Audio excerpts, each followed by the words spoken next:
Ini Pak Arwin sudah masuk di room. Iya, Bu. Kemudian kita tinggal nunggu Pak Abdul Rasid. Sudah masuk juga, Bu. Ini beberapa saat lagi kita mulai, Bu. Oke.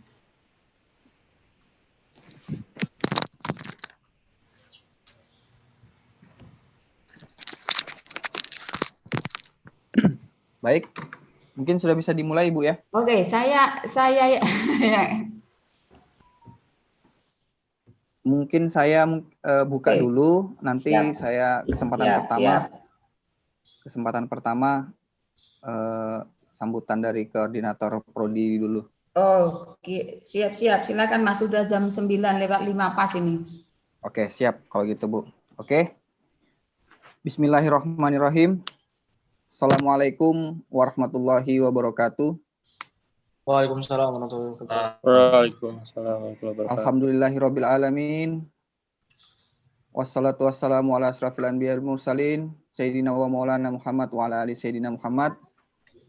Pertama-tama kita panjatkan puji syukur kehadirat Allah Subhanahu wa taala yang telah memberikan kita kesempatan sehingga melalui pertemuan secara virtual ini insyaallah kita akan menggelar satu kegiatan yang sifatnya mungkin lebih kepada sosialisasi, syukur-syukur nantinya bisa menambah ilmu kepada peserta Zoom pada pagi hari ini. Sebelumnya, yang saya hormati Ketua Koordinator Program Studi Pembangunan Sosial Fakultas Ilmu Sosial dan Ilmu Politik, Ibu Dr. Sukapti M. Hum. Selamat pagi, Ibu Sukapti. Pagi. Kemudian yang saya hormati adalah pemateri kita yang pertama, yakni Bapak Erwin Sanjaya, MAB. Selamat pagi, Pak Arwin. Selamat pagi, Mas. Salam Ya. sejahtera untuk kita semua. Dan yang kedua pematerinya yang saya hormati adalah Insinyur Haji Abdul Rasid Rahman, ST, yakni selaku Ketua Himpunan Pengusaha Muda Kota Samarinda. Selamat pagi, Bang Abdul Rasid, sudah bergabung. Halo, Bang Abdul Rasid.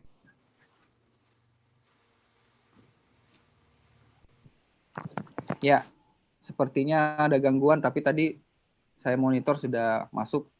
Baik, teman-teman sekalian, Ibu Koordinator Program Studi dan Bapak dosen yang kami hormati, sebelum kita memulai diskusi kita pada pagi hari ini, kita akan mendengarkan dulu beberapa kata atau sambutan, atau lebih tepatnya adalah pembukaan lah yang akan disampaikan oleh Ibu Dr. Sukapti selaku Koordinator Program Studi Pembangunan Sosial di FISIP Universitas Mula Warman. Waktu dan tempat kami persilakan kepada Ibu Sukapti. Baik, terima kasih Mas Abdurrahman Amin. Iya, Bu. Selamat pagi dan salam sejahtera untuk kita semua. Yang saya hormati para narasumber, Mas Abdul Rasid Rahman, Ketua Himpunan Pengusaha Muda Samarinda, pada Mas Arwin Sanjaya, dosen administrasi bisnis FISIP Unmul, dan Mas Abdurrahman Amin itu sebagai moderator dari Samarinda Pos, serta para mahasiswa yang saya sayangi yang sekarang berada di manapun gitu ya, dari rumahnya masing-masing. Pertama-tama saya sampaikan terima kasih kepada narasumber yang berkenan meluangkan waktu untuk berbagi ilmu dan juga pengalaman kepada mahasiswa Prodi Pembangunan Sosial dan juga Prodi Bisnis itu mungkin di pagi hari ini. Saya kira tema ini tentang siasat pengusaha di masa pandemik sangat menarik dan sangat relevan pada situasi pandemik seperti sekarang ini. Kita tidak tahu bahwa kapan pandemi ini akan berakhir. Mungkin sebagian mahasiswa akan bertanya-tanya, mengapa Prodi Pembangunan Sosial memilih materi diskusi tentang siasat pengusaha? Padahal pembangunan sosial itu diidentikan dengan pejuang pemberdayaan atau pejuang kaum lemah gitu.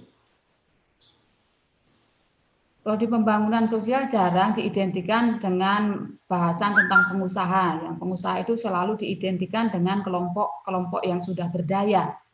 Padahal pembangunan sosial lebih berkonsentrasi bagaimana mensejahterakan kelompok-kelompok yang lemah. Baik, pada dasarnya pembangunan sosial sendiri merupakan upaya perubahan terencana untuk mencapai kesejahteraan masyarakat.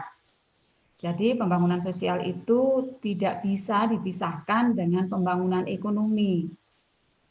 Untuk saat ini ada banyak rumah tangga yang terdampak gitu ya dari goyangnya aktivitas ekonomi. Yang kemarin sejahtera menjadi turun kesejahteraannya, yang kemarin tidak sejahtera menjadi semakin turun. Jadi ada banyak persoalan sosial yang kemudian berhimpitan dengan persoalan ekonomi. Jadi saya kira tema kali ini sangat menarik dan sangat relevan untuk prodi kita. Jadi menurut saya situasi saat ini menjadi tantangan kita bersama gitu, baik pengusaha, kelompok lemah, akademisi, dan juga mahasiswa semuanya. Karena bagaimanapun banyak juga mahasiswa yang kemudian terdampak gitu ya ketika orang tuanya secara ekonomi terdampak oleh situasi COVID. Baik, saya tidak akan berpanjang-panjang kata untuk menghabiskan waktu. Saya ucapkan selamat berdiskusi. Semoga kegiatan hari ini yang dilaksanakan hasil kerjasama antara Samarinda Pos dengan Prodi Pembangunan Sosial bisa berlangsung dengan baik sampai akhir nanti. Baik, selanjutnya waktu dan proses diskusi saya serahkan ke Mas Rahman Aminuddin sebagai moderator. Terima kasih, Mas. Baik, terima kasih Ibu Dr. Sukapti yang sudah memulai diskusi kita, diawali dengan sambutan beliau selaku koordinator program studi pembangunan sosial. Seperti apa yang sudah disampaikan oleh Ibu Dr. Sukapti tadi bahwa meskipun pembangunan sosial itu jauh mungkin dari pembahasan-pembahasan bisnis atau ekonomi, tapi isu yang kita angkat pagi hari ini sebenarnya juga bagian dari pembangunan sosial, tentu diawali dengan pembangunan secara ekonomi terlebih dahulu. Makanya itu kita pada diskusi kali ini menghadirkan dua narasumber yang berbeda background, sama-sama juga berkecimpung atau menggeluti dan sedikit memahami beberapa poin-poin tentang bisnis pada pagi hari ini. Yang pertama tentu adalah Haji Abdul Rashid Rahman, beliau selaku Ketua Himpunan Pengusaha Muda Indonesia, juga alumni dari Universitas Mula Warman, memiliki beberapa jenis usaha atau bisnis di Kota Samarinda. Tentunya pandemi COVID-19 ini yang sudah berlangsung hampir 9 bulan sangat berdampak pada jalannya bisnis yang sudah digeluti oleh Abdul Rashid Rahman selaku pebisnis maupun teman-teman seprofesi beliau. Karena itu kita perlu mendengarkan pandangan beliau terkait siasat apa yang sudah dilakukan oleh para pengusaha, khususnya pengusaha-pengusaha di Samarinda menghadapi krisis global yang berkepanjangan ini dan kita tidak tahu sampai kapan akan berakhir. Baik, untuk itu kesempatan pertama kami berikan kepada Kanda Haji Abdul Rashid Rahman untuk memaparkan materinya kepada teman-teman mahasiswa. Semoga apa yang nanti disampaikan bisa menambah keilmuan kita dan syukur-syukur bisa mengambil contoh bahwa beginilah seharusnya seorang pengusaha dalam menghadapi situasi yang tidak pasti. Langsung saja kami persilakan kepada Haji Abdul Rashid Rahman untuk memaparkan materinya. Waktu dan tempat kami persilakan. Ya. Assalamualaikum warahmatullahi wabarakatuh. Selamat pagi. Waalaikumsalam. Mas Rahman bisa dikeluarkan PPT atau bisa pakai PPT ya? Oke, siap. Kita sedang siapkan. Ya. Yang saya hormati Kepala Prodi. Oke.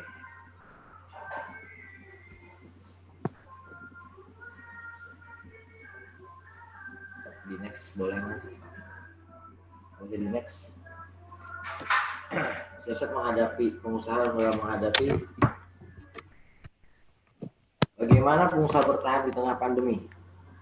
Yang pertama adalah memaksimalkan layanan online, membuat produk yang relevan dan menjaga komunikasi. Kita mengetahui bagaimana pandemi ini betul-betul meluluhlantahkan ekonomi, bukan hanya ekonomi Samarinda, Indonesia, tapi hampir semua negara kecuali Vietnam yang berhasil lolos.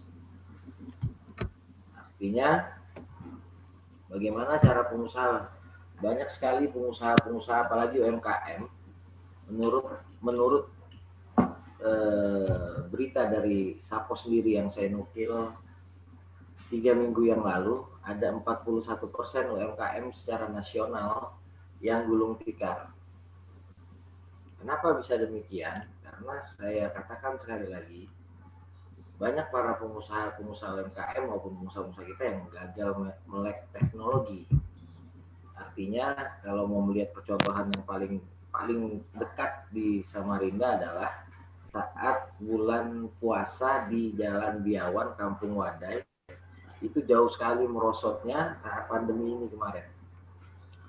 Artinya apa? Yang harus dilakukan produk yang relevan.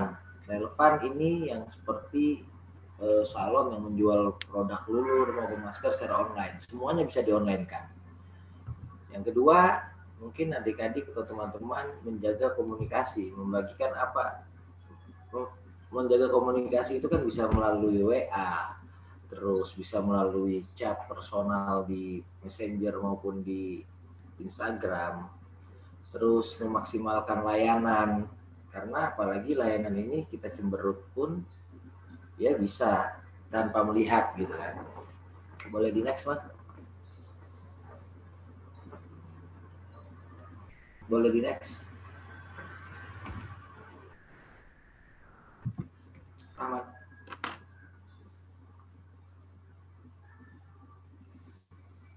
Terakhir mungkin kita bisa perbanyak promosi, giving. Giving itu ya kalau kita pengusaha nggak ada sedekahnya agak susah. Terus memaksimalkan strategi marketing digital tadi yang saya katakan. Artinya kebanyakan pengusaha-pengusaha baik lokal maupun nasional terkadang sangat berpengaruh karena pandemi ini, baik mikro maupun makro. Artinya mau tidak mau kita harus berpikir untuk bagaimana supaya bertahan dengan berbagai macam analisa-analisa yang ada tadi. Kenapa mesti melakukan seperti itu? Banyak sekali pengusaha-pengusaha yang mem-PHK, gulung tikar. Kalau ingin kita melihat bagaimana teman-teman pengusaha itu dapat bertahan, saya cuma memberi contoh di Citra Niaga. Bagaimana mereka membuat konten-konten yang akhirnya membuat mereka hampir dimusuhin oleh pemerintah dalam tanda kutip, gitu kan? Artinya di tengah perputaran uang yang mandek, mereka mampu membuat sebuah putaran uang yang luar biasa di situ. Boleh di next. Apa yang harus dilakukan oleh pengusaha? Yang pertama, menyesuaikan model bisnis. Bagaimana? Ya sekarang kita berbicara jangankan bimbingan belajar ya. Belajar saja sekarang via online daring seperti ini. Belum lagi orang yang sudah sangat rindu dengan liburan, mereka pasti akan mencoba tuh ada salah satu layanan yang ngeliatin ini sebelum liburan yang sesungguhnya. Ada yang bisa setelah itu mungkin evaluasi strategi marketing. Evaluasi ini yang meyakinkan konsumen bahwa produk jasa kita tawarkan steril daripada mengikuti protokol kesehatan. Ya, kembali lagi menjaga komunikasi konsumen, menyediakan jasa produk GoFood, semuanya itu, terus atur ulang cash flow dan lain-lain, menerapkan social distancing, gitu-gitu, yang memang kita harus mengikuti aturan dari pemerintah. Kebanyakan memang kita masih agak kagok, gitu loh, agak kagok, bisa bertahan di ketidakpastian. Belum lagi pemerintah juga memberikan stimulasi yang sangat bagus untuk pengusaha atau teman-teman mahasiswa juga akan diberi stimulasi sosial yang sangat baik. Bisa di next, Mas.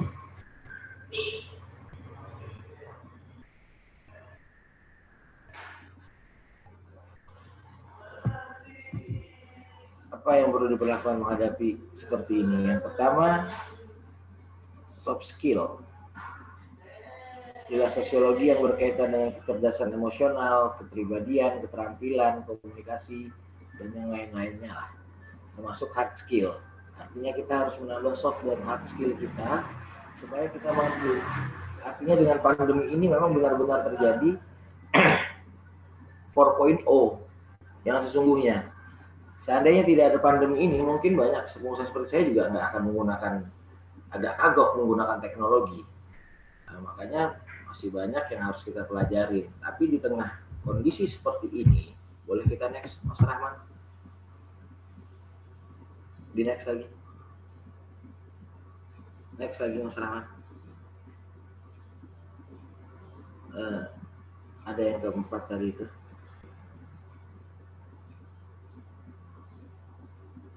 Terus next gantian. Nah, artinya kalau kita melihat bahwa di tengah banyak badai pandemi seperti ini ya, kita melihat sendiri bagaimana resesi, dicobanya UU Ciptaker juga buat saya nggak tahu apa yang terjadi dengan UU Ciptaker. Terus kita adanya hard skill maupun soft skill, makanya kita perlu memantaskan diri kita untuk bersaing di tengah era MEA ini.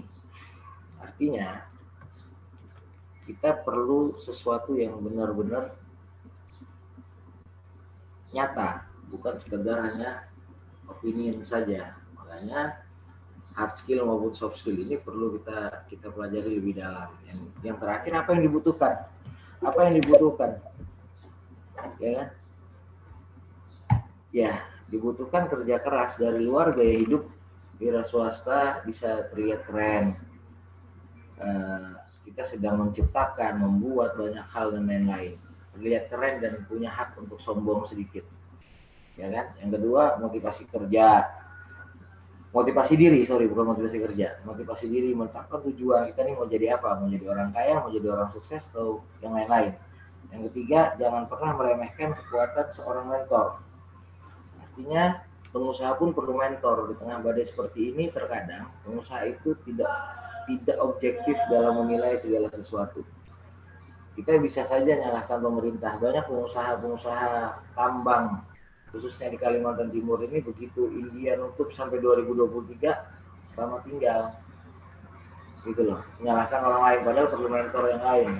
Perlu mentor dalam artian supaya bisa melihat secara objektif semua permasalahan. Yang keempat, fokus pada kemajuan, bukan kesempurnaan. Artinya belum tentu semua yang sempurna itu bisa maju, tapi maju itu juga perlu sesuatu yang berani. Boleh next, Mas. Nah ini, ada 4 formula jitu menjadi pengusaha sukses di tengah pandemi ini. Yang pertama, orang cash is king. Kenapa saya katakan cash is king? Boleh di next. Karena satu hal, karena uang tunai sangat berarti di tengah pandemi seperti ini, apalagi di tengah resesi seperti ini. Makanya teman-teman kalau punya uang cash pasti akan menjadi raja. Kenapa? Karena memang dibutuhkan perputaran uang yang cepat. Sebagaimana yang kita ketahui, deflasi dari Kalimantan Timur sendiri itu minus 0,40% di bulan September kemarin. Artinya bijak-bijaklah dalam menggunakan uang. Saat Anda memiliki uang tunai, maka Anda pasti akan menjadi raja. Yang kedua adalah bagaimana cara kita usaha sukses itu fleksibel.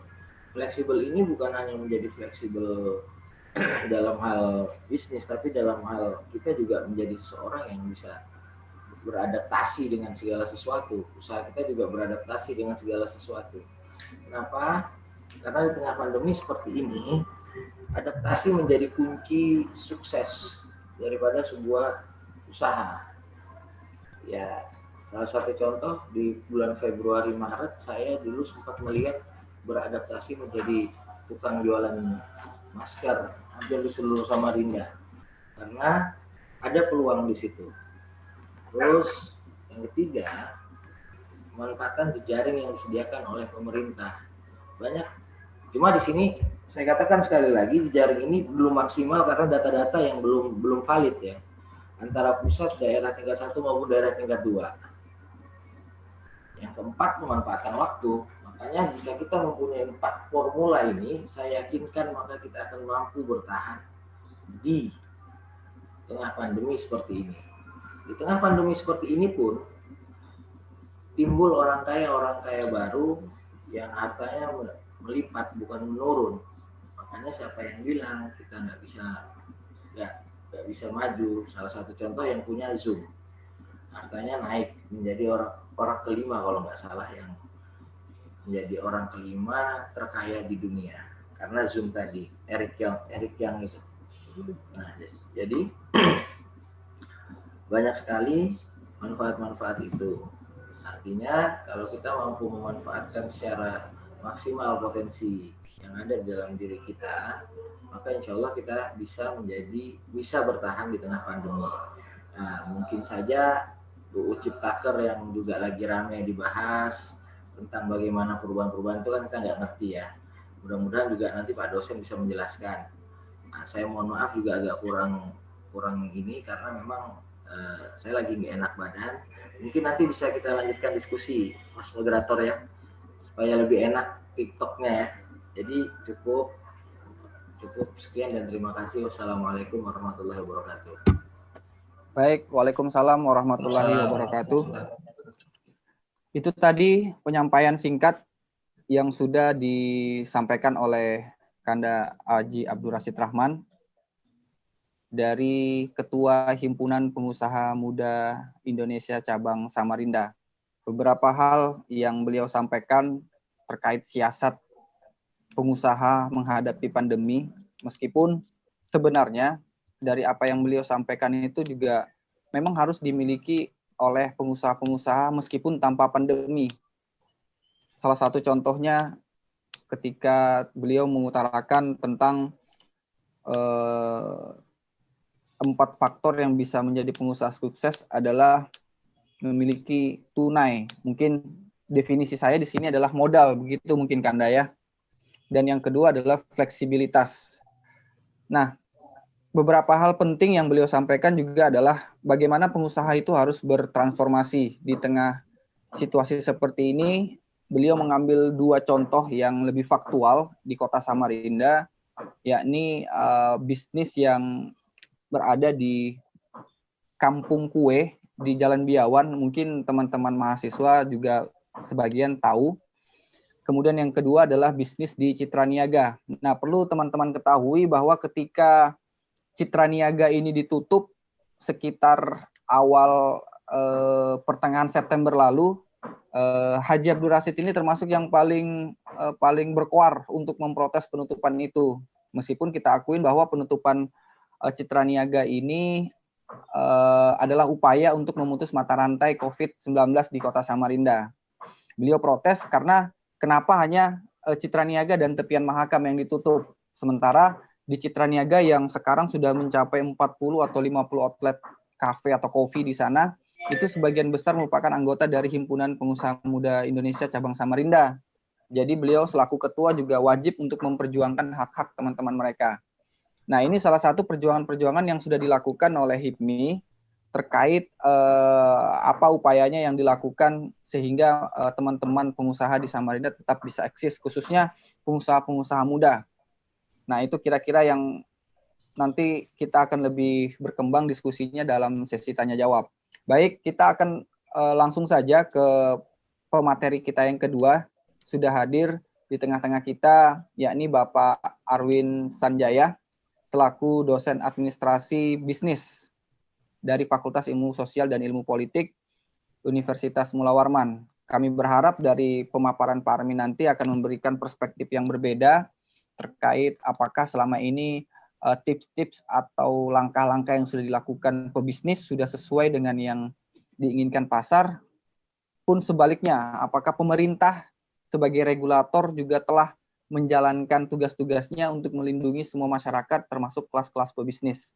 Kami berharap apa yang disampaikan beliau ini juga menambah wawasan kita bersama dan syukur-syukur bisa kita aplikasikan baik sebagai mahasiswa calon pengusaha maupun sebagai pengusaha yang sedang merintis usahanya.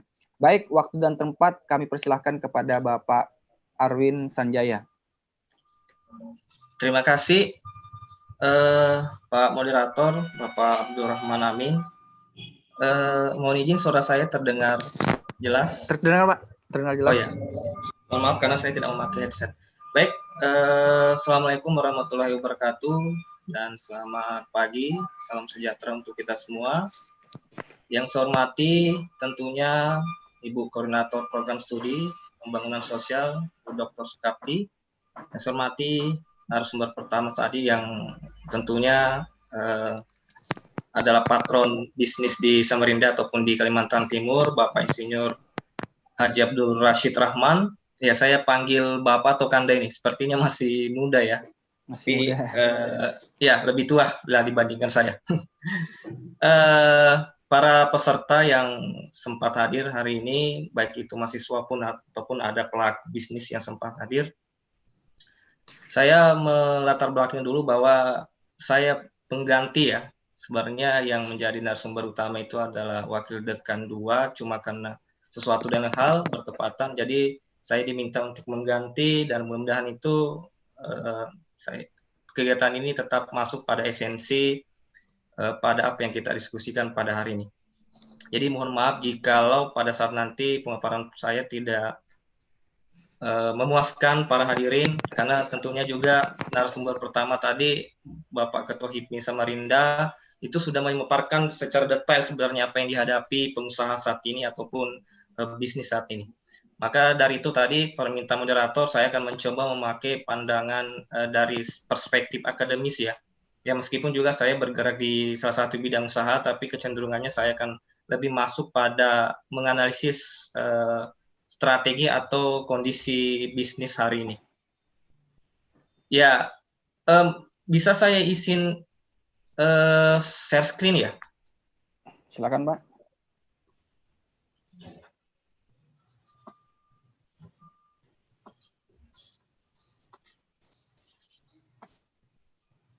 Ya, baik.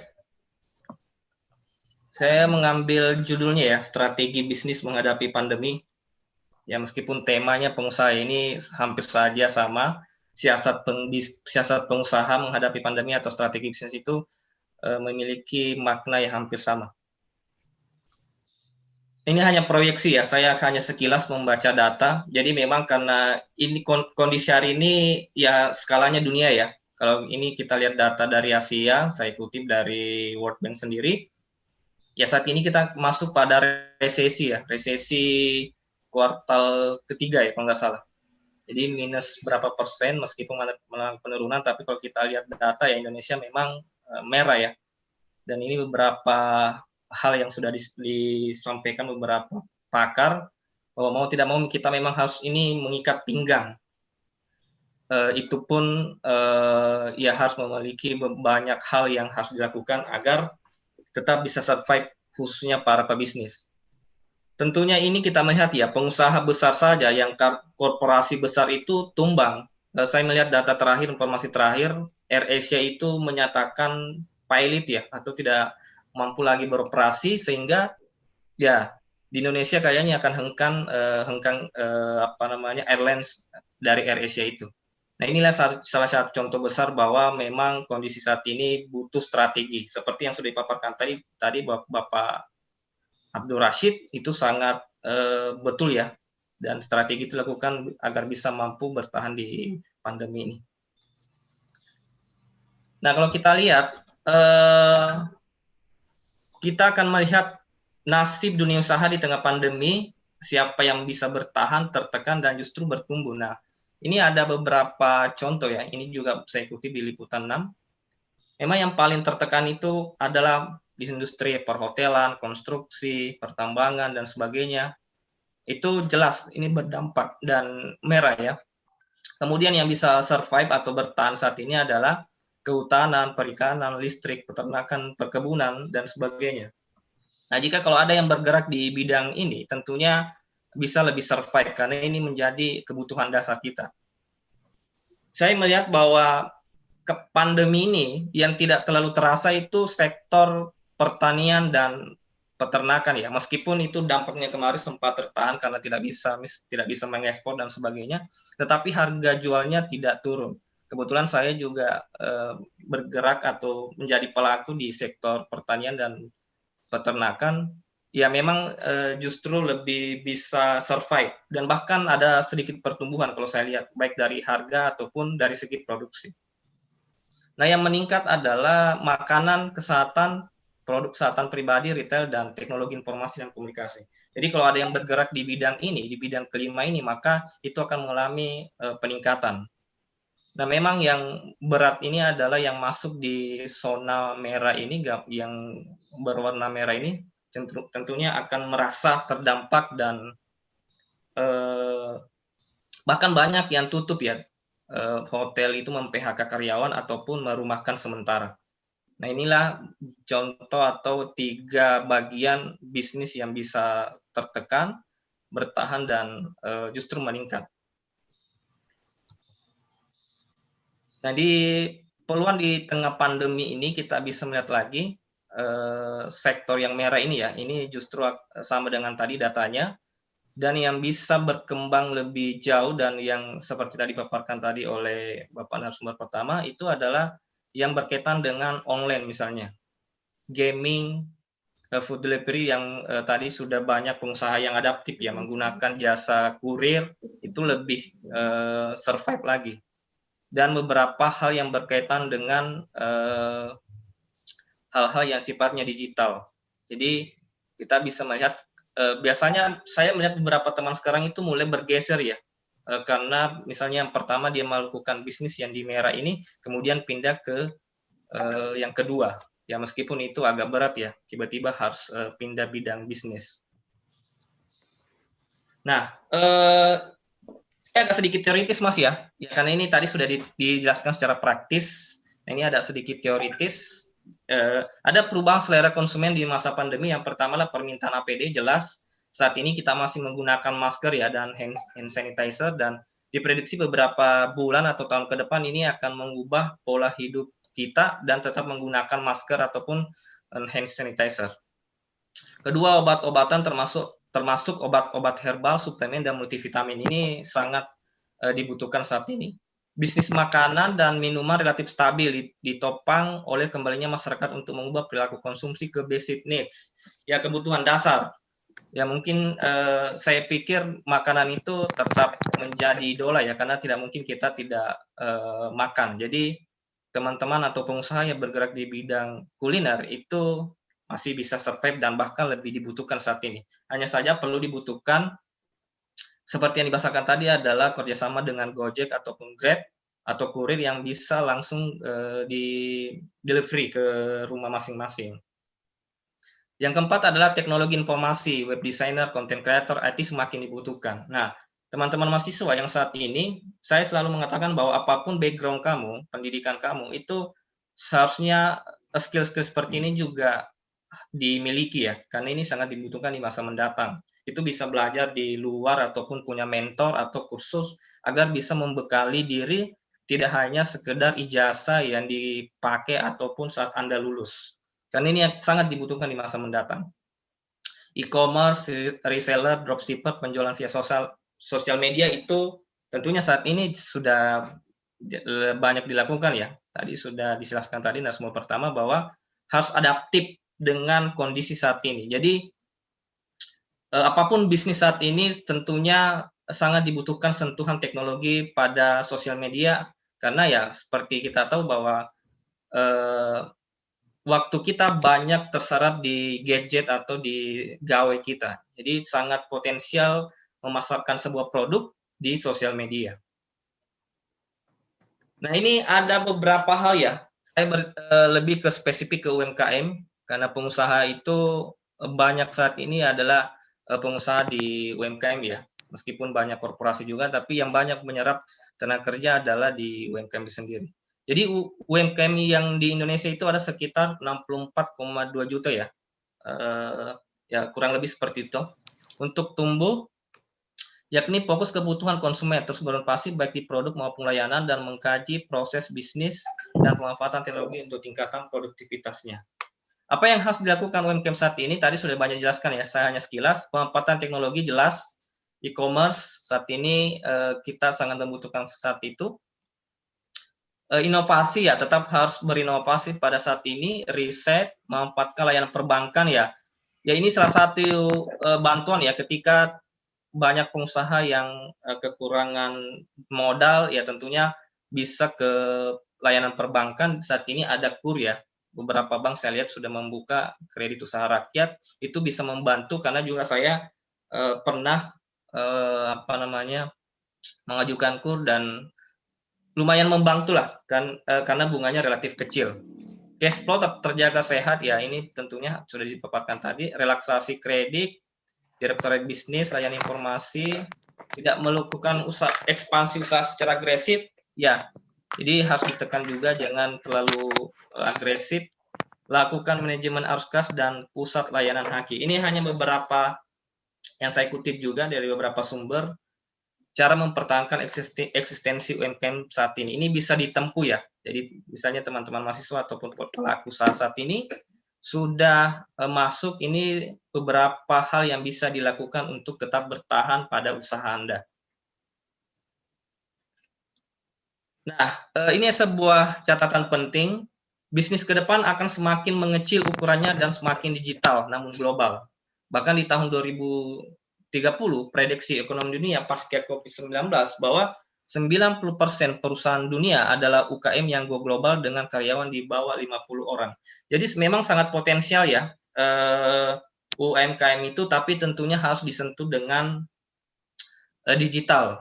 Jadi pemasaran itu bisa ke internasional karena menggunakan marketplace ataupun langsung dengan teknologi yang dikembangkan sendiri oleh pengusaha itu. Jadi saya selalu menyoroti bahwa UMKM itu merupakan ujung tombak kita yang bisa mengangkat ekonomi kita, baik itu dalam kondisi saat ini ataupun di masa mendatang. Nah ini hanya sekilas saja ya. Bisnis apa yang bagus? Ya tentunya bisnis yang profitable, yang menguntungkan. Yang kedua scalable, yang mampu dikembangkan. Ya karena banyak juga sih bisnis yang stuck ya. Artinya memang skalanya kecil. Nah, yang ketiga adalah sustainable dan bisa berkelanjutan.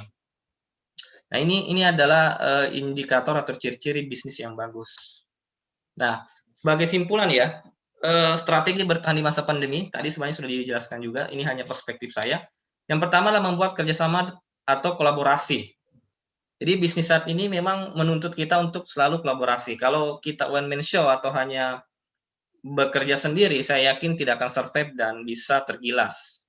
Yang kedua, memanfaatkan digitalisasi atau marketplace, ini penting, saat ini banyak dilakukan. Menargetkan pasar lain, artinya pasarnya itu sedikit diperluas. Yang keempat itu membuka program reseller atau affiliate, ini tergantung bisnis apa yang kita buat ya. Nah, sebelum saya tutup dalam materi singkat ini sebagai pemantik, saya diskusi banyak teman ya, pelaku usaha, beberapa juga teman di Samarinda di coffee shop, itu ada di salah satu di M Yamin coffee shop. Jadi saya melihat ya, saya diskusi bagaimana strategi saat dia menghadapi pandemi. Jadi di awal-awal, dia bulan 4 kalau nggak salah sampai bulan 6 itu penjualannya memang turun 70%. Jadi omsetnya itu yang dari 100% itu turun menjadi 70%, jadi hanya dapat 30%. Saya nanya, apa yang dilakukan Mas? Ya dia bilang, ya kalau secara ini tidak masuk, padahal dia memiliki 9 karyawan. Jadi saya bilang, apakah Anda memecat karyawan Anda di 9 itu? Dia bilang tidak. Jadi saya mensubsidi silang karena kebetulan dia bekerja di salah satu BUMD di Kalimantan Timur dan memiliki coffee shop. Jadi gajinya untuk apa yang didapatkan di BUMD itu, gajinya itu dialihkan ke coffee shopnya atau kafenya, hanya untuk agar karyawannya itu tidak dipecat. Jadi menurut saya ini salah satu indikator pebisnis yang sebenarnya ya, bahwa memang pebisnis itu adalah menjadi solusi di tengah masyarakat, tidak hanya sekedar melihat profitable. Jadi kalau misalnya kita melihat, ya kalau berbicara profit, otomatis dia akan memecat karyawannya. Jadi dia bertahan 3 bulan, dia alihkan gajinya hanya untuk kafenya tetap jalan dan karyawannya 9 tetap bekerja. Ya meskipun itu di masa 3 wali itu sama sekali tidak untung, malah harus menambal dengan uang pribadinya ataupun gaji dari sebagai karyawan di BUMD. Nah setelah itu saya bilang apalagi yang harus dilakukan pada saat itu. Jadi ownernya itu langsung turun karena kebetulan dia memiliki background di ini ya, mantan pramugara. Jadi dia paham bagaimana cara mendekati konsumen. Jadi pas saya datang di situ ya saya kaget kan karena ownernya langsung datang melayani kami dan melakukan pendekatan persuasif dengan komunikasi yang baik. Karena saya tahu bahwa karena dia background-nya marketing communication, jadi dia paham psikologi melayani pelanggan. Dan itu menurut saya sangat efektif untuk menarik pelanggan pada saat kondisi ini. Dengan pendekatan humanistik dan owner yang langsung turun. Jadi lebih kelihatan ini ya bahwa kita dilayani. Kalau misalnya teman-teman yang punya kenalan, saat datang di sebuah bisnisnya dan dia sendiri yang melayani, kita merasa apa ya? Ya sepertinya tamu adalah raja. Nah itu ada salah satu cara yang dilakukan agar dia bisa survive. Kemudian yang dilakukan adalah promo ya.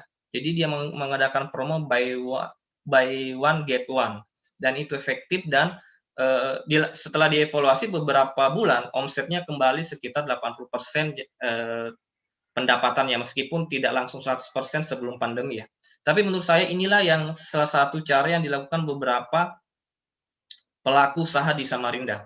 Dalam hal ini pun juga mungkin di beberapa tempat mungkin hampir sama dilakukan oleh teman saya ini di coffee shop-nya ini. Jadi saya kira itu aja Mas Abdurrahman Amin. Kita masuk pada sesi diskusi aja. Sepertinya akan lebih menarik jika ada feedback dari peserta. Baik, sekira itu. Assalamualaikum warahmatullahi wabarakatuh.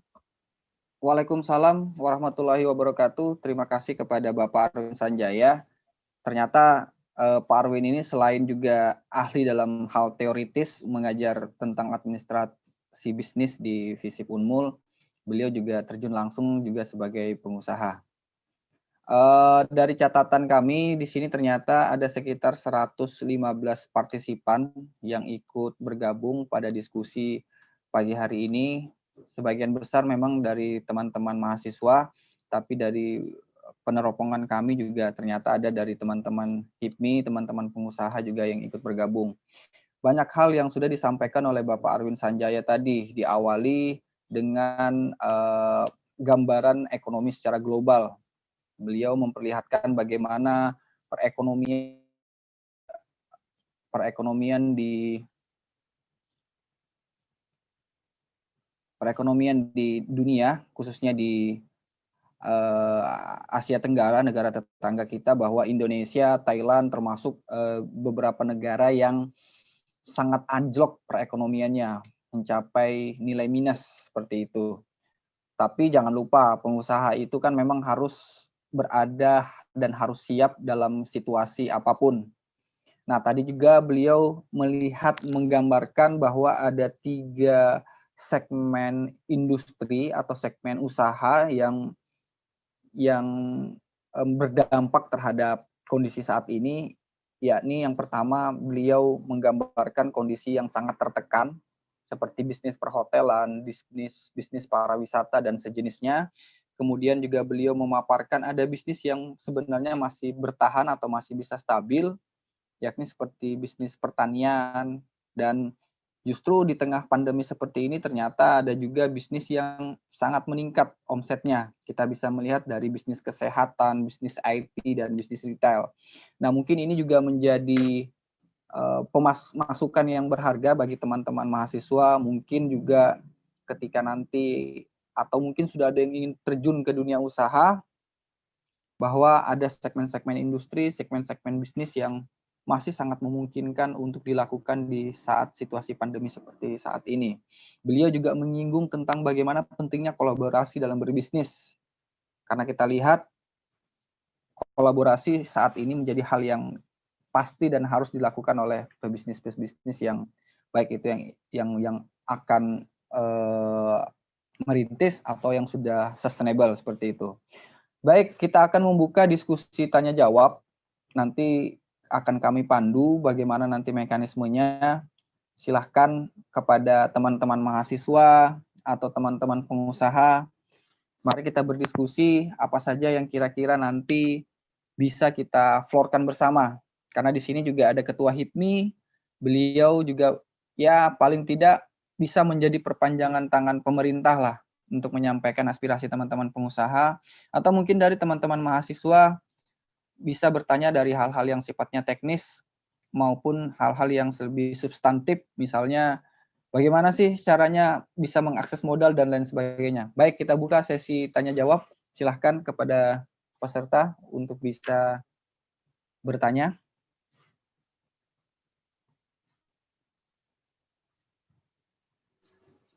Saya Pak ingin bertanya. Baik, silahkan sebutkan nama dan asal dari prodi atau dari mana.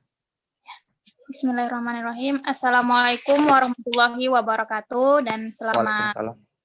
pagi. Saya Kasmiati dari Prodi Ilmu Administrasi Bisnis 2019. Saya ingin bertanya, kan tadi dijelaskan bahwa ada 4 formula gitu menjadi pengusaha sukses. Yang saya soroti di sini yang pertama itu yaitu modal tunai keras. Saya mengartikan ini dalam aspek modal dan ataupun relasi. Nah, saya ingin tanyakan bahwa apa saja sih dari mana saja sumber modal awal kami untuk berbisnis atau berusaha, dan bagaimana cara kami untuk mendapatkannya. Mungkin itu yang saya ingin tanyakan. Kurang lebihnya saya mohon maaf. Wassalamualaikum warahmatullahi wabarakatuh. Waalaikumsalam warahmatullahi wabarakatuh. Terima kasih kepada Kasmiati dari jurusan Ilmu Administrasi Bisnis FISIP Unmul. Baik, kita akan membuka untuk penanya kedua. Untuk sesi pertama ini kita batasi 3 pertanyaan kepada 2 narasumber kita. Silahkan kepada adik-adik dari 115 partisipan ini. Ada ingin yang bertanya kembali? Saya Pak. Silahkan. Sebutkan namanya dan perkenalkan, nama saya Perdi Satyano Sali dari mahasiswa Administrasi Bisnis 2019. Saya ingin bertanya, tadi di materi Pak Harun ada membahas tentang strategi berbisnis di masa pandemi. Yang saya lihat situ ada poin pentingnya, yaitu menargetkan pasar lain. Nah, biasanya kan pebisnis ini sudah menargetkan pasarnya ini, dan ini. Nah, dalam ini yang saya tanyakan, bagaimana cara memperluas target pasar seorang Bapak? Bagaimana cara memperluas target pasar untuk seorang pebisnis? Itu saja. Baik, terima kasih kepada Ferdi Satyano Sali dari Administrasi Bisnis FISIP. Kami beri kesempatan lagi satu penanya lagi untuk melengkapi semua pertanyaan di sesi pertama ini. Silahkan.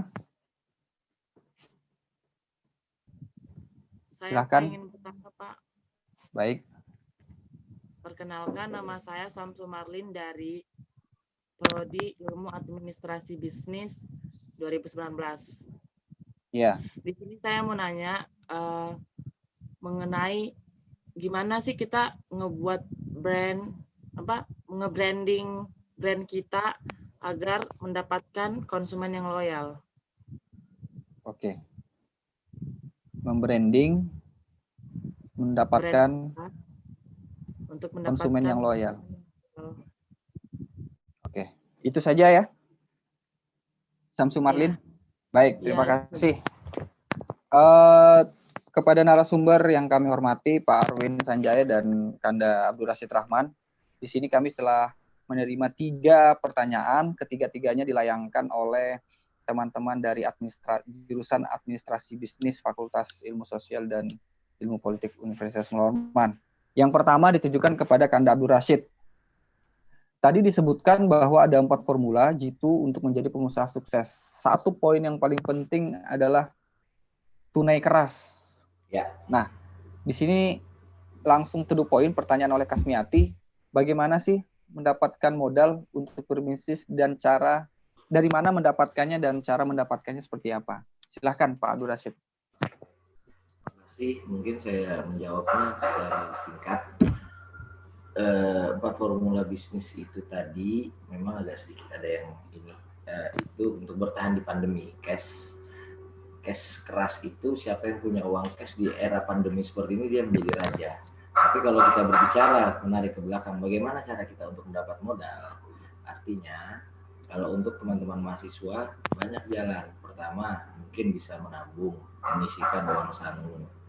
Terus yang kedua, saya pernah punya teman di teknik, dia pernah mengurus beasiswa. Beasiswanya memang berprestasi anaknya. Dia bisa mengalihkan sebagian uang beasiswanya itu untuk menjadi sebuah modal. Artinya yang kita lihat di sini bukan usaha makro ya, tapi usaha mikro. Setelah berjalan, maka saya sangat meyakini dengan adanya undang-undang yang mengatakan bank harus memberikan 30% kreditnya kepada UMKM. Dalam undang-undang diamatkan oleh undang-undang seluruh bank. Jadi 30% itu kita bisa dapatkan kalau kita sudah memiliki usaha yang berjalan. Kemarin juga saya dapat informasi bahwa di jejaring ekonomi untuk para pengusaha UMKM itu bisa mengambil langsung ke dinas sosial kalau nggak salah, yang berpenghasilan di bawah 50 juta gitu loh. Ada ininya, ada pemberitahuannya. Nah, itu bisa kita lakukan. Cuma sekali lagi, kalau kawan-kawan mahasiswa ingin menjadi pengusaha, jangan terpaku dengan modal. Karena tadi yang itu formulasinya, 4 formulasi itu, kalau kita berbicara bertahan, ingin sukses di tengah pandemi. Ada pandeminya. Kenapa? Karena memang uang yang berputar ini sangat sedikit, sampai kepada Menko Perekonomian Pak Erlangga hampir mewajibkan orang yang memiliki deposito 200 juta ke atas itu untuk menarik uangnya di bank supaya ada uang yang berputar di tengah masyarakat. Jadi kalau kalian nih sekarang ada uang atau teman-teman pengusaha ini punya uang, ini menjadi sebuah hal yang luar biasa di tengah pandemi. Karena memang perputaran uang juga agak lemah. Makanya banyak kenapa saya masukkan itu di tengah pandemi. Tapi kalau untuk menjadi pengusaha, adik-adik juga berbicara hobi supaya bisa menghasilkan uang. Artinya kalau kita berbicara masalah modal itu menjadi kendala, dropship itu enggak. Tadi saya melihat PPT dari Pak Arwin ada yang tanpa modal itu seperti dropship dan lain-lain, itu bisa. Cuma kalau untuk pengusaha yang lagi berjalan di tengah pandemi, maka uang tunai lah yang menjadi kuncinya. Itu aja Mas. Mungkin bisa disambung Kanda untuk pertanyaan kedua dari Ferdi Satya. Dia bertanya tentang bagaimana memperluas pasar di masa pandemi seperti ini. Kanda Abdul Rashid masih bergabung? Ya. Tadi ada pertanyaan kedua mungkin bisa disambung dari Ferdi Satya Nosali. Memperluas pasar di masa pandemi ini apa masih memungkinkan? Kalau memungkinkan, bagaimana strateginya kira-kira dari teman? Kepada saya atau Pak Arwin? Mungkin nanti kita kolektif saja, Pak. Oh, ya. Nanti bisa ditambahkan dengan Pak Arwin juga. Ya. Di tengah era pandemi ini memang saya katakan sekali lagi bahwa industri 4.0 makin berkembang di Indonesia. Memperluas pasar ini, pandemi ini menjadi sebuah kutukan dan sebuah keajaiban. Kalau menurut saya, pertama kenapa kutukan? Banyak sekali pengusaha-pengusaha besar yang gulung tikar. Saya katakan memperluas pasarnya kan dengan cara ya kita bisa melihat dengan teknologi ini. Makanya di era pandemi ini menjadi sebuah berkah bagi teman-teman kaum rebahan,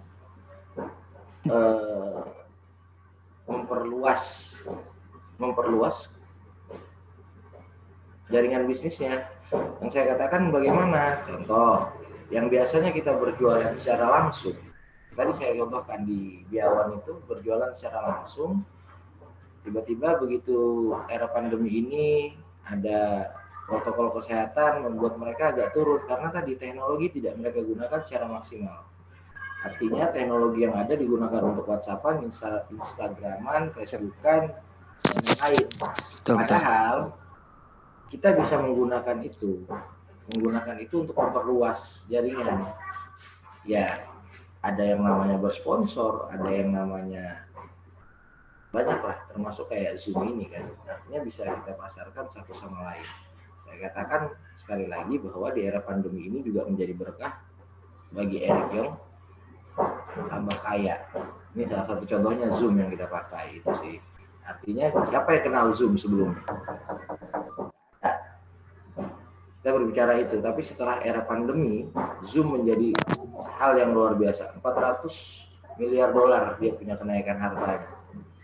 Makanya kita coba bagaimana melihat peluang. Terus kita gunakan teknologi untuk memasarkan apapun itu. Sangat mudah, itu aja sih. Baik, terima kasih. Mungkin sekali lagi, Kanda Abdul Rashid, ini tadi pertanyaan ketiga dari Samsur Marlin. Membranding konsumen sehingga konsumen kita loyal itu ada tips-tipsnya nggak? Karena kalau ini sebenarnya kan kalau konsumen itu loyal tidak akan terpengaruh dengan situasi apapun. Nah, sepengetahuan Kanda gimana untuk membranding konsumen yang loyal? Sebelum kita membranding produk kita, ada baiknya kita membranding diri kita sendiri dulu. Karena produk itu adalah gambaran daripada diri kita sendiri. Artinya apa? Bagaimana kita membranding itu dengan asas yang luar biasa dalam membranding diri kita sendiri. Di dalam branding diri kita sendiri ada cara kita berpakaian, ada cara kita berkomunikasi dan lain-lain. Terkadang produk itu mewakili. Contohnya saja, bagaimana pembrandingan Bicola saat awal-awal kemunculannya adalah menjadi minuman untuk anak muda. Bicola itu saat awal-awal kemunculannya itu luar biasa dengan harga yang murah, dia mampu menyaingin pasarnya Coca-Cola, tapi sekali lagi karena untuk pasar anak muda jadi agak sedikit barbar sehingga membangkitkan serigala-serigala tua yang ingin bertahan eksistensi tadi, akhirnya kan dihajar habis sama Coca-Cola Company. Artinya apa? Kita membranding diri kita ini supaya orang, oh ya wajar lah dia punya produk, orangnya begini-begini, ya kan? Kadang-kala kita jualan makanan, nih kita bicara yang mikro aja, jualan makanan, tapi pembrandingan kita kotor dekil, siapa yang mau beli makanan kita? Tapi kalau kita rapi, bersih, wangi, orang kan ngelihat, oh ya dia higienis pasti, nggak perlu lagi kita perlu ke dinas kesehatan itu untuk mengurus yang agak panjang, tapi tetap diurus administrasinya, karena tadi, oh ya dia wangi, dia bersih, artinya orang seperti ini berarti untuk dirinya aja dia bersih, apalagi untuk makanannya gitu loh. Brandinglah diri kita sendiri sebelum kita branding produk kita, sehingga konsumen pasti akan loyal. Itu aja sih. Baik. Cukup lugas tadi penjelasan dari Kanda Abdul Rashid. Sekarang kita beralih ke narasumber kita kedua. Di sini ada Bapak Arwin Sanjaya untuk bisa melanjutkan jawaban terkait 3 pertanyaan yang sudah disampaikan oleh teman-teman mahasiswa tadi. Selamat pagi, Pak Arwin, masih bergabung? Iya, Pak. Baik Pak. Ya. Terima kasih. Pak. Saya hanya sekedar menambah sedikit apa yang sudah disampaikan tadi oleh Bapak Ketua HIPMI. Yang pertama adalah terkait dengan memperluas pasar. Tadi sebenarnya sudah dijelaskan, hanya saja kalau saya lebih spesifik, contoh seperti ini ya. Saya mengambil contoh kopi ya. Jadi misalnya pengusaha kopi itu yang dulunya hanya menarget orang yang datang di situ minum kopi, tapi saat dengan kondisi pandemi ini kan itu kan tidak mungkin ya, karena dilarang sama pemerintah untuk adakan atau membuka kopinya seperti normal. Nah, makanya dengan cara itu ya harus memperluas target pasar dengan cara memanfaatkan teknologi, misalnya dengan sosial media, promosi sosial media, kemudian mengubah bentuk produk ya, yang misalnya dulu panas, sekarang itu dibuat dalam bentuk dingin, ice dalam bentuk kemasan, dan itu bisa dijadikan sebagai take away. Dan saya lihat sekarang ya, perempuan juga itu sekarang cenderung meminum kopi yang ice ya, jadi bukan, dulu kopi itu identik dengan lelaki, tapi sekarang dengan adanya pandemi ini, ini pengusaha mencoba menginovasi produknya, misalnya dengan cara kopi dingin, es kopi, kemudian diberikan beberapa tambahan bahan, dan itu ternyata membuat target pasarnya lebih luas, bukan hanya laki-laki yang dulunya hanya nongkrong di situ minum kopi, dan saat ini bisa dilakukan penjualan melalui take away, dan perempuan pun bisa minum kopi dengan berbagai ragam. Nah, itulah yang saya maksud sebagai target pasar yang lebih luas yang sebelum, karena tidak begini, kalau hanya fokus pada produk yang awalnya hanya kopi panas misalnya yang nongkrong di kafenya atau di warkopnya, itu kan tidak mungkin karena kondisi pada saat pandemi misalnya itu dibatasi. Makanya harus memperluas pasar, target pasar dengan mengubah produk atau menambah edit value produk dengan misalnya es kopi dengan beberapa pilihan rasa. Nah, itu saya lihat cukup efektif untuk tetap bertahan di masa pandemi ini dengan perluasan produk itu. Itu salah satu contoh ya, kan itu yang paling dekat yang saya pahami, dan masih banyak sebenarnya yang dilakukan oleh pengusaha lain dengan cara memperluas pasar seperti yang dibahas tadi oleh Kanda Abdul Rashid ya, dalam hal contoh yang berkaitan dengan teknologi. Nah, selanjutnya berkaitan dengan branding. Saya sepakat tadi apa yang disampaikan oleh Kanda Abdurrahman Rashid bahwa untuk memulai branding itu adalah mulailah dari diri kita sendiri, personal branding. Dan itu pun saya lihat karena saya kalau datang di beberapa kafe atau warkop itu saya biasanya riset-riset kecilan ya. Saya melihat pola interaksi karyawan, ownernya ataupun sistem pelayanannya. Nah, itu terbukti di, saya ambil contoh ya, saya sebut saja merek Rumpi Ngopi, mungkin teman-teman ada yang pernah nongkrong, Rumpi Ngopi itu, jadi kalau Anda masuk, semua karyawannya itu atau pelayan itu semuanya stylish. Jadi dia mungkin membranding diri bahwa Rumpi Ngopi itu tempat anak muda nongkrong yang necis dan keren. Kalau Anda lihat ownernya itu apa ya? Ya, cobalah kalau Anda yang ini, saya tidak mempromosikan, kalau Anda ingin melihat bagaimana sistem komunikasi pelayanan dan cara membranding dirinya, itu coba ke Rumpi Ngopi. Anda akan lihat bagaimana ownernya menyapa konsumennya, menyapa pelanggannya, dan cara berpenampilan mereka. Dan itu semuanya ditata dengan baik dan harus stylish dan keren. Dan itu kan menjadi branding pada produknya dan coffee shop-nya ya, bahwa di sana memang cenderung keren-keren ya nongkrong itu. Ya meskipun yang datang di situ bukan hanya kena muda, tapi misalnya orang-orang yang suka memang produknya, ataupun memang anak muda yang suka dengan pelayanan di sana, dengan branding yang dikeluarkan oleh Rumpi Ngopi. Jadi memang saya sepakat tadi bahwa yang pertama harus dilakukan adalah branding awal, apakah itu dari pelayanan ataupun ownernya sebelum membranding produk. Nah, itu bagian dari salah satu strategi untuk memperlihatkan branding agar karyawan ataupun konsumen akan loyal.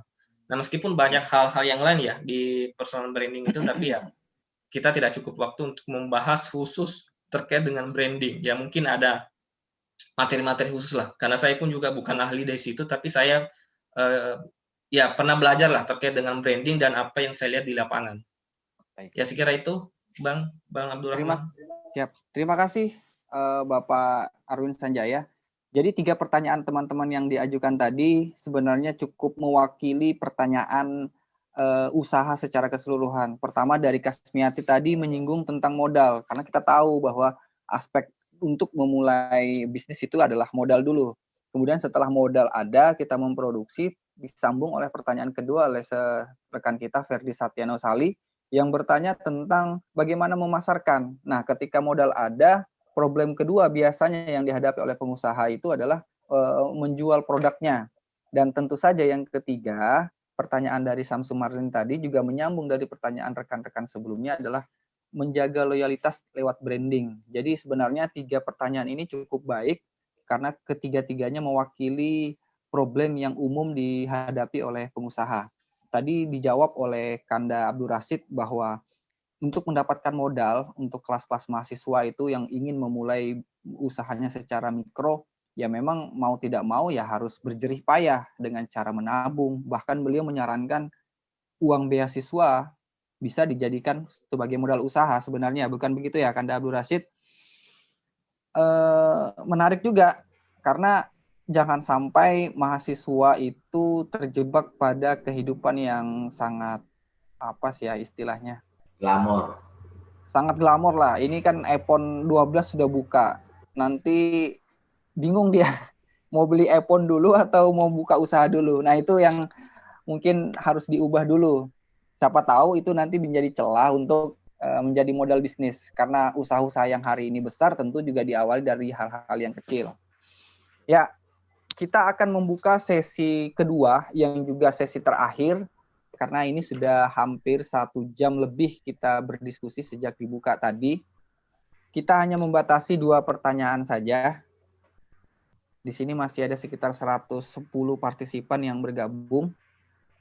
Kami beri kesempatan, di sini ada 2 narasumber kita. Yang pertama, Kanda Abdul Rashid Rahman, Ketua Himpunan Pengusaha Muda Indonesia Cabang Samarinda, dan Bapak Arwin Sanjaya, Dosen Administrasi Bisnis FISIP Unmul. Silahkan teman-teman, kami beri kesempatan untuk 2 pertanyaan sebelum kita mengakhiri diskusi kita pada pagi menjelang siang hari ini secara keseluruhan. Silahkan.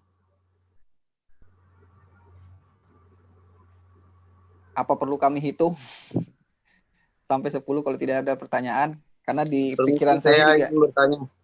Oke, siap. Langsung saja sebutkan nama dan dari mana. Assalamualaikum warahmatullahi wabarakatuh. Perkenalkan, nama saya Muhammad Indra Setiawan. Oke, Muhammad Saya Indra, silakan adalah pertanyaan. Ingin bertanya, bagaimana caranya kita sebagai generasi milenial untuk dapat membangun relasi ke pengusaha besar seperti para investor besar. Itu saja. Siap. Boleh disebutkan Indra dari administrasi bisnis Saya juga ya? Dari founder dan CEO-nya Nextin. Founder dan CEO? Nextin. Nextin. Oke. Selanjutnya ada 1 pertanyaan lagi. Silahkan.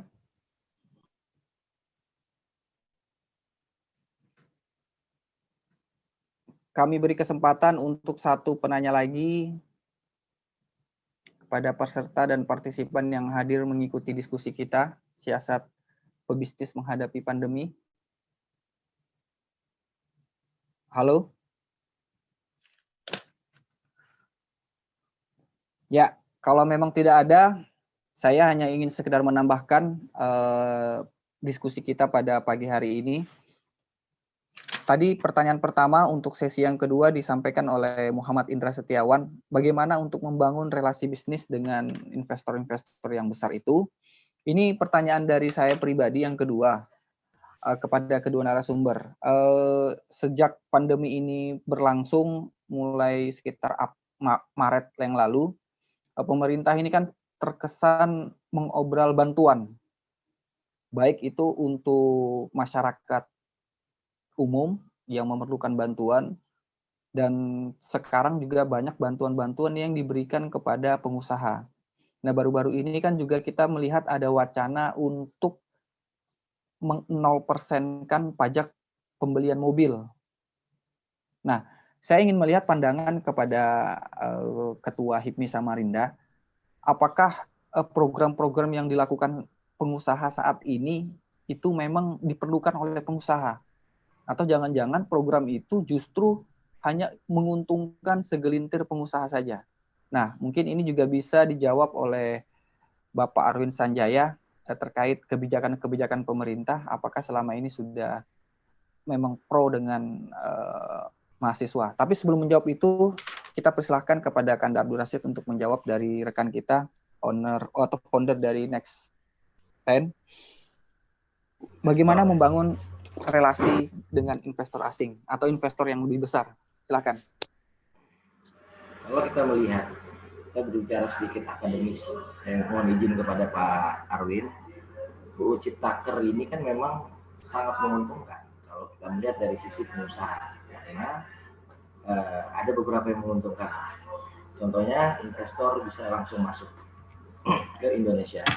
Kita bisa melihat bagaimana di Bali banyak sekali investor-investor Australia, Italia yang berinvestasi mengatasnamakan warga negara Indonesia untuk berusaha di Bali.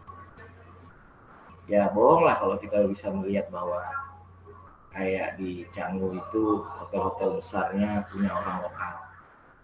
Nah, bagaimana cara kita untuk dapat menarik investor dan bertemu?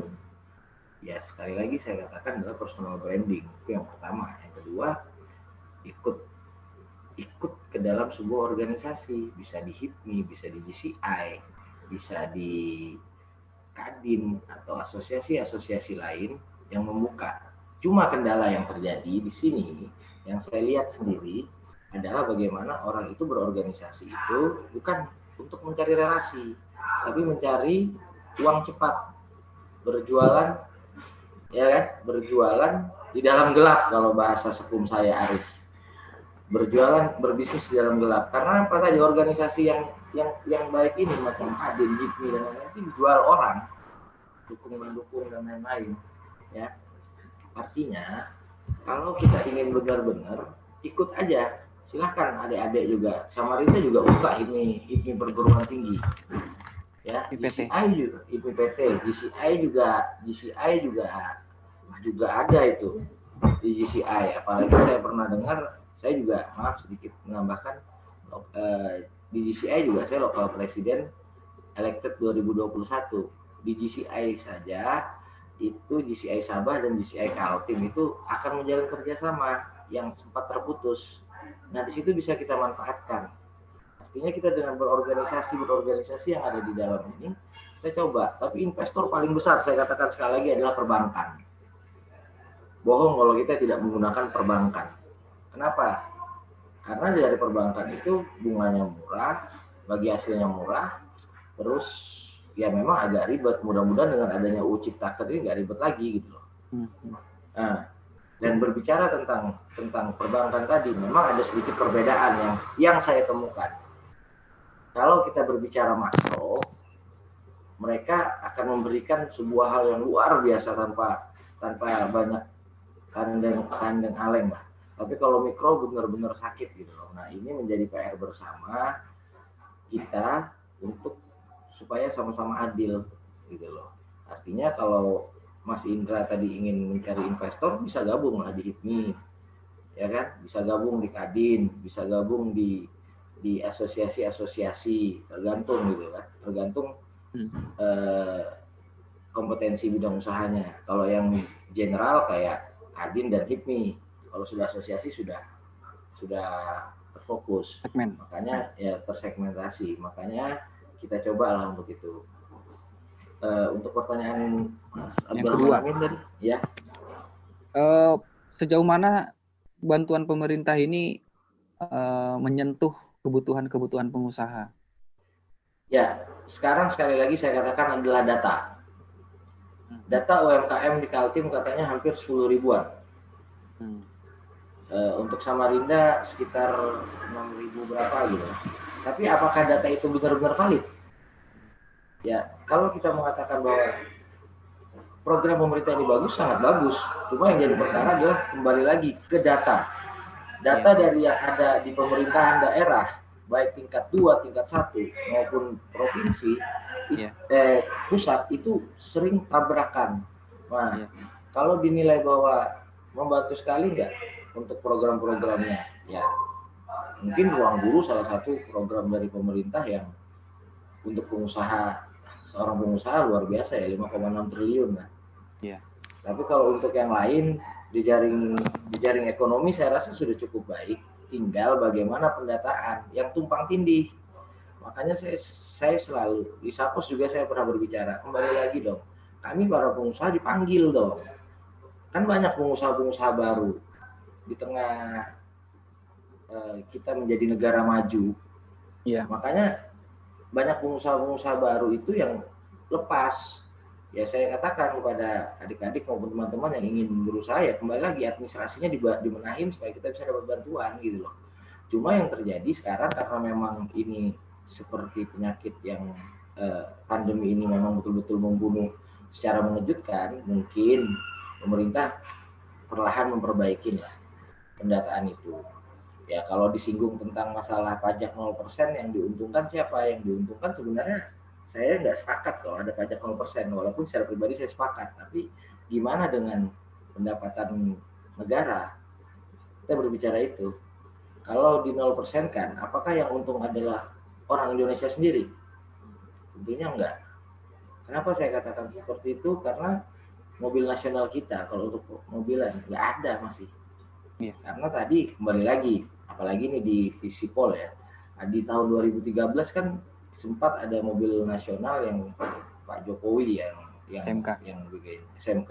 Tapi kan lagi-lagi regulasinya di DPR mentok. Mobil nasional itu spesifikasinya adalah sedan dan di atas 2.500 cc, termasuk mobil mewah. SMK itu bukan hanya sedan, tapi ada SUV-nya, makanya dihadang. Dan di sini saya katakan mungkin adik-adik nanti jadi anggota DPR, ya jangan terlalu saklek lah dengan yang ada. Kalau ya kan, kalau memang bisa, memang itu dibuat oleh orang Indonesia ya menguntungkan gitu loh. Jangan sampai nanti gara-gara regulasi kita ribut, kita nggak punya mobil nasional, kalah sama Malaysia dengan Protonnya. Ya kan, artinya mudah-mudahan semua bisa berjalan. Sekali lagi saya katakan kemudahan dan kenapa saya walaupun saya belum buka Ciptaker secara keseluruhan ya, karena dari 812 naik ke 1000 berapa lagi saya nggak ngikutin, itu mungkin Pak dosen aja yang tahu kan. Kalau saya cuma taunya oh ya ini ada yang bagus ada yang enggak gitu aja. Artinya mudahan dengan regulasi yang sudah tidak terlalu panjang bisa membuat investasi masuk ke Indonesia dan menguntungkan gitu loh. Apalagi kalau menyinggung perhotelan, Kemenfrap membantu 3,3 triliun untuk pengusaha hotel yang akan dibagi ke Pemda masing-masing. Mudah-mudahan di sini ada orang pemerintahan yang dengar itu. Tadi malam saya ngelihat di IG-nya Wisnu Tama 3,3 triliun itu akan dibantu. Ya kan? Walaupun maaf media juga belum memblow up itu. Jadi salah satu PR-nya Mas Rahman juga memblow up yang berita-berita begitu biar kami pengusaha juga melek karena kita di daerah agak susah gitu. Jadi itu aja, kurang dan lebihnya saya mohon maaf. Saya kembalikan ke Pak Mas Rahman. Baik, terima kasih Kanda Abdul Rasid Rahman sudah memberikan beberapa tips dan saran. Jadi memang betul bahwa pengusaha itu sangat erat kaitannya dengan informasi dan akses. Tadi pertanyaannya juga bagaimana sih caranya bisa membangun relasi, ya tentu saja bergabung dengan organisasi yang di situ isinya adalah pengusaha-pengusaha, karena seperti yang disampaikan Pak Arwin Sanjaya tadi bahwa aspek penting dalam menghadapi pandemi adalah kolaborasi. Nah, kita selanjutnya ke Pak Arwin Sanjaya untuk melengkapi jawaban yang sudah disampaikan sebelumnya. Yang pertama tadi untuk membangun relasi itu seperti apa, kemudian juga dari pertanyaan saya secara pribadi, bagaimana sih sejauh ini bantuan pemerintah sudah sesuai dengan yang diharapkan oleh pengusaha. Silakan Pak Arwin Sanjaya. Baik, terima kasih Pak. Saya menambahkan lagi. Jadi pertanyaan pertama ya berkaitan dengan membangun relasi untuk mencari funding. Jadi ya saya sepakat yang pertama adalah salah satu cara adalah masuk di organisasi. Makanya saya selalu sampaikan di ruang kelas mahasiswa bahwa organisasi itu adalah laboratorium khususnya prodi administrasi bisnis. Jangan hanya berhenti di ruang kelas, tapi penting berorganisasi apapun itu yang bisa menambah jaringan Anda. Nah, khusus kalau dalam hal jaringan dalam hal pengusaha, ya tentunya tadi apa yang disampaikan oleh Ketua HIPMI itu betul. Masuk di HIPMI, Kadin, dan komunitas-komunitas pengusaha yang bisa mengimprove skill ataupun jaringan Anda. Yang kedua, persoalan trust ya, percayaan. Ya lagi-lagi personal branding. Kalau memang diri Anda dicirikan bahwa Anda orang yang jujur dan bisa dipercaya, saya yakin banyak investor yang bisa membantu Anda. Saya contoh soal ya, saya tidak mengatakan bahwa saya orang bisa dipercaya, tapi dalam beberapa usaha yang saya lakukan itu di terakhir ini saya tidak mesti datang ke bank. Jadi saya hanya datang ke diskusi ke teman yang menurut saya yang punya modal banyak dan pitching, presentasi ide bisnis dan apa yang telah saya lakukan, dan itu tidak mudah, tidak sulit untuk meminjam modal. Apakah dia meminjamkan modal atau ikut investor di usaha yang kita geluti. Jadi memang adalah soal kepercayaan juga di sini, soal branding kita, track record, kita layak diberikan bantuan atau tidak. Ini khususnya teman ya, atau relasi. Sepertinya juga bank seperti itu. Cuma bank ini kan agak ribet ya. Bank itu ada banyak persyaratan menurut saya yang ribet. Yang kedua, ya bunga ya cukup tinggi. Kecuali kalau KUR itu kan memang kredit usaha rakyat ya. yang paling ampuh saya lihat ini adalah soal kepercayaan dari relasi. Ya mungkin punya kenalan yang memiliki banyak uang. Karena saya pernah gabung di forum startup Indonesia Timur, cuma itu hanya di grup WhatsApp. Ternyata itu ada beberapa data di floor oleh teman-teman. Pernah ada satu kegiatan pitching ya, ide bisnis di mana saya lupa. Jadi ada sekitar 300 proposal yang masuk. Dan investor yang siap atau yang siap mendengarkan ide bisnis itu ada sekitar 1000-an. Jadi saya mengasumsikan bahwa sebenarnya banyak orang yang punya modal yang siap ingin menginvestasikan, tetapi sedikit proposal yang masuk yang mau melakukan ide bisnis tentang apa. Jadi saya melihat bahwa sebenarnya itu adalah ide bisnis itu yang kita lakukan, kemudian apa yang sudah kita lakukan. Karena memang ada beberapa investor tidak bisa langsung memberikan uang atau meminjamkan uang kepada Anda kalau dia tidak melihat dulu apa yang telah dilakukan. Jadi kalau misalnya dia sudah menganalisis apa yang sudah dilakukan, khususnya di bisnis Anda, dia akan mengevaluasi, oh ternyata ini layak dan bisa diinvestasikan, kemudian lihat dulu orangnya siapa. Kalau orangnya kredibel dan punya track record yang bagus, saya pikir itu tidak susah untuk mendapatkan modal. Ini khusus untuk modal usaha ya. Jadi memang mesti berangkat dari modal sosial. Makanya saya selalu tekankan bahwa jaringan itu penting, sosialisasi penting untuk mencari modal sosial. Karena modal sosial itulah akan menjadi modal usaha di kemudian hari. Dan saya alami sekarang, ya meskipun ya masih ada juga orang yang tidak percaya dengan apa yang saya lakukan, apa yang saya bangun, tapi kalau orang yang punya prospek jauh ke depan dan masuk di bidang bisnis, tentunya akan percaya. Karena memang ada juga yang punya banyak uang, tapi tidak ada ide bisnisnya. Jadi ya uang itu hanya disimpan di bank atau di deposit dan sebagainya. Dan itu kan ya itu tergantung mindset dari setiap orang. Nah, makanya memang carilah orang-orang yang suka menginvestasikan uangnya di bidang usaha. Nah, salah satunya cara ya, betul apa yang disampaikan tadi oleh Ketua HIPMI, masuk di Kadin atau di HIPMI.